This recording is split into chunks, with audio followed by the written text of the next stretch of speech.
Monsieur le Président du jury. Monsieur le Président du jury, Messieurs les membres du jury, permettez-nous à l'entame de nos propos d'exprimer notre profonde gratitude à notre directeur de mémoire, le professeur Alemaou Komlan, maître de conférence agrégé, doyen de la faculté de droit et des sciences politiques, pour la confiance et toute la disponibilité dont il a fait montre malgré ses occupations. À notre co-directeur de mémoire, Dr Aoki Kunyong-Tema, maître assistant de droit privé, qui s'est rendu disponible pour nous accompagner dans la réalisation de ce travail. À vous, chers membres du jury, qui avez accepté de siéger en ce jour pour nous évaluer au travers de cette soutenance, malgré votre agenda chargé. À tous ceux et celles qui ont fait le déplacement en ce jour pour nous accompagner, nous leur disons merci. Monsieur le Président du jury, Messieurs les membres du jury, l'expression selon laquelle en affaire trompe qui peut était utilisée pour mettre l'accent sur l'indifférence de la rationalité économique vis-à-vis de la morale. Aujourd'hui, les valeurs et la morale ne sont plus conçues comme appartenant à un monde hostile à la sphère économique. Les frontières qui distinguent le monde des valeurs et de celui de la rationalité sont effacées et le rôle attribué à la morale dans la régulation de l'économie devient de plus en plus fondamental. Elle l'est encore plus dans le traitement des entreprises en difficulté. En effet, le rôle des entreprises dans le monde des affaires justifie que le droit se préoccupe de leur sort en leur accordant une attention particulière à leur bien-être et s'il y a lieu, proposer des solutions en cas de difficulté. Cependant, malgré les dispositions prises, l'on ne cesse de remarquer un nombre croissant des entreprises qui tombent en faillite chaque année dans l'espace OADA. Ce qui justifie l'affirmation du professeur Saradogo qui disait « Des entreprises en difficulté, on en trouve un peu partout en Afrique. Des entreprises qui se redressent, on en cherche. » Ce constat de l'échec du redressement des entreprises voulu par le législateur à travers la mise en place des procédures collectives révèle le fait des hommes en charge de ces procédures comme cause de cet échec. La découverte de cet élément marginalisé mais pathogène au succès des procédures collectives conduit à la proposition de solutions nouvelles, à savoir l'implication des valeurs morales et éthiques dans la conduite des procédures. Car, comme disait Céline Ndongo, la réussite des procédures collectives dépend aussi d'une intervention de qualité de ces organes. C'est dire le rôle que joue la morale dans la régulation et la réglementation des comportements dans un domaine complexe qu'est les procédures collectives. Ceci justifie de mener une réflexion sur la moralisation des procédures collectives dans l'espace OADA. Monsieur le Président du jury, Messieurs les membres du jury, une clarification conceptuelle s'avère nécessaire pour une bonne appréhension du sujet. D'abord, la moralisation.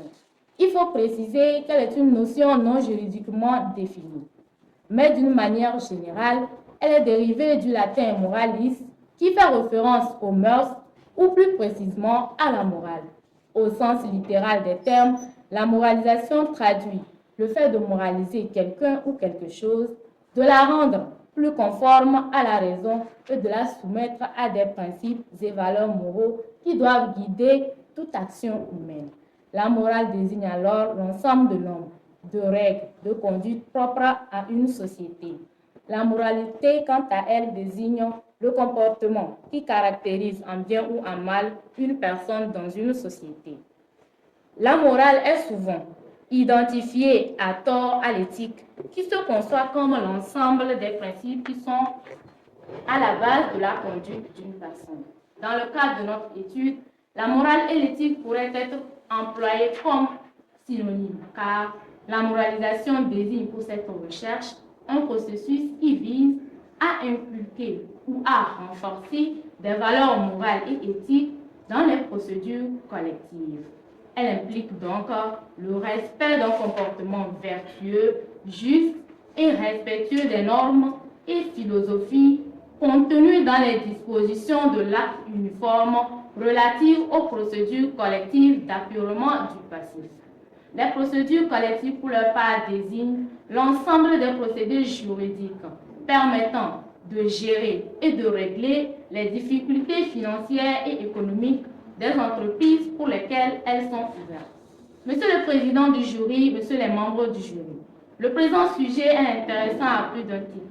D'un point de vue théorique, cette analyse est une opportunité de revoir l'histoire et le contexte des procédures collectives ainsi que les diverses innovations introduites dans ce cadre.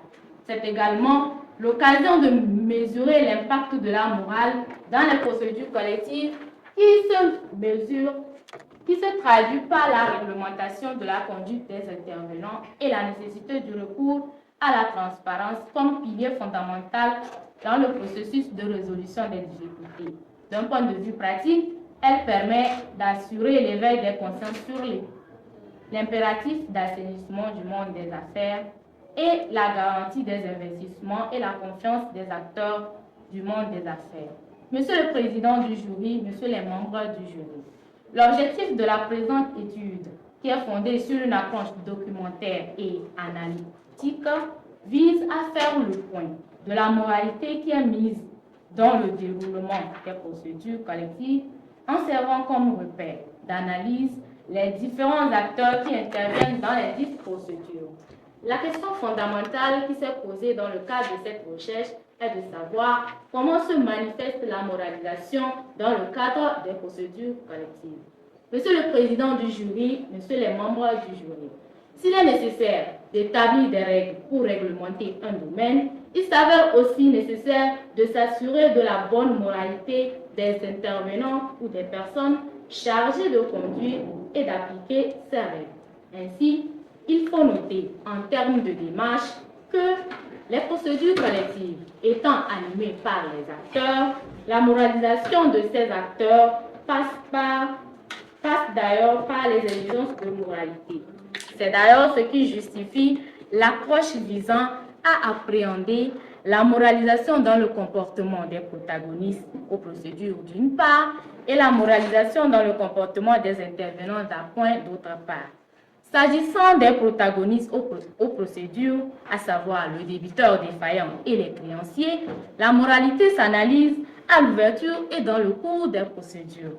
À l'ouverture des procédures, le débiteur, le principal acteur et déclencheur des procédures, est tenu à une obligation de sincérité dans la fourniture des informations au fait d'ouverture de la procédure collective. Cette exigence est importante car primordiale à l'appréhension de l'état réel de l'entreprise. Un regard minutieux est porté sur le comportement de ce dernier tout en mettant l'accent sur sa bonne foi tant lors du dépôt que dans la collaboration de ce dernier avec les organes de la procédure. En ce qui concerne les créanciers, leur intervention dans les procédures collectives sont guidées principalement par l'obtention du paiement de leurs créances. Ainsi, les exigences de moralité des créanciers se manifestent à l'ouverture des procédures collectives à travers la déclaration des créances. Cette déclaration doit se faire dans le respect des délais prévus à cet effet sous peine de sanction en cas de déclaration irrégulière. Cette moralité se manifeste également à travers le respect de la discipline collective prévue pour contrer les mauvais agissements de ces derniers. En ce qui concerne les intervenants d'appoint, il faut préciser que la moralité se manifeste essentiellement à travers l'obligation de transparence dans la conduite des procédures, pilier fondamental au succès des procédures. Cette transparence se traduit à travers les obligations déontologiques à leur fait nécessaires à la bonne administration de la justice et à la conduite des procédures. S'agissant des organes non judiciaires, ils sont également soumis à une obligation de transparence qui se traduit par la sincérité des expertises imposées à eux et au respect de l'impartialité dans l'accomplissement des fonctions. La moralisation, au regard de tout ce qui précède, se révèle implicite et également ambivalente, car des précisions méritent d'être apportées afin de la consacrer expressément et permettre la mise en place d'un dispositif effectif de réglementation des comportements des acteurs pour un succès effectif des procédures collectives. Monsieur le Président du jury, Messieurs les membres du jury, les résultats de recherche auxquels nous sommes parvenus ne sont pas faits sans difficulté. La documentation en cette matière est très limitée en raison de la complexité du sujet. Mais nos directeurs de mémoire nous ont fait montre d'un soutien conséquent pour nous permettre d'embrasser tant bien que mal ce vaste champ de travail. Conscient que notre travail renferme des insuffisances, nous vous rassurons d'ores et déjà que vos apports, remarques, observations et suggestions seront totalement prises en compte si ce travail venait à être accepté. Nous vous remercions pour votre aimable attention.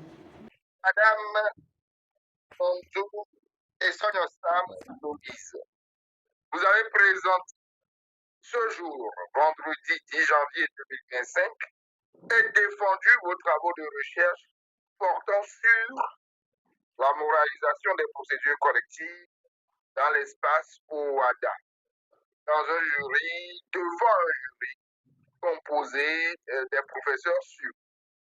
Le doyen Ale Mao Komla, directeur de la recherche, du docteur Pouaka Uyao, examinateur, et de moi-même, et Foué de Séagnon. Le jury, après en avoir délibéré, accepte vos travaux et vous attribue la mention très bien. Je réponds au nom de Nandorison Nyozam Louise. Nous avons travaillé sur la moralisation des procédures collectives dans l'espace OADA. Le travail consistait à relever les dispositions. D'abord, à relever les mauvaises pratiques dans la gestion des procédures collectives. Aussi, à répertorier les mauvais comportements des acteurs chargés de conduire les procédures collectives. Nous pouvons dire que nous sommes heureux parce que c'était un long parcours parsemé d'échecs, parsemé de douleurs, parsemé de stress. Mais nous sommes très ravis parce que nous sommes arrivés à la fin de nos travaux et nous avons pu soutenir. Et nous disons merci à Dieu qui l'a permis et à toutes ces personnes-là qui ont toujours eu confiance en nous malgré les difficultés et qui nous ont accompagnés jusqu'à ce jour. Juste pour le magnifier, mais tu ne peux pas comprendre ce que Dieu a fait pour moi. Si je te